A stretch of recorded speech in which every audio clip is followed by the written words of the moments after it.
Dasturimizda xayriya sahifasi 39 yoshli ayol 4 yildan buyon jigar xastaligidan azoblanadi. Hozirgi kunga kelib qornida suv yig'ilgan, ortiqcha suyuqlik esa nafas olishini qiyinlashtirmoqda.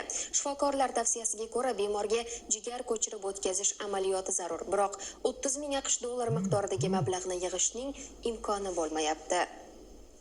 Imkoningiz bo'lsa, yordam qo'lini uzating. Surayyo opa sog'ligi yomonlashguniga qadar o'qituvchi kasbida faoliyat olib borar edi, lekin dard rivojlangan sari ahvoli og'irlashib, doimiy muolajalar olishga majbur bo'lgan. Holatim kundan kunga og'irlashib bormoqda. Hozirgi vaqtda qornimda suv yig'ila boshlagan. Surayyo opa har 6 oyda shifoxonalarda davolanib kelgan, shifokorlar nazoratida muolajalar olgan, lekin hozirgi kunda hech qanday davo kurslari ta'sir qilmayapti. Shuning uchun ham zudlik bilan jarrohlik amaliyoti o'tkazilishi kerak.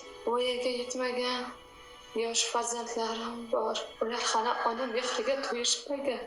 Ular uchun ham sog'ayishim kerak. Qilayotgan yordamlaringiz va ehsonlaringiz Alloh dargohida qabul bo'lsin. Modar G'ulomnazirov va Xurshid G'ulomnazirov hudud informatsion dasturi uchun.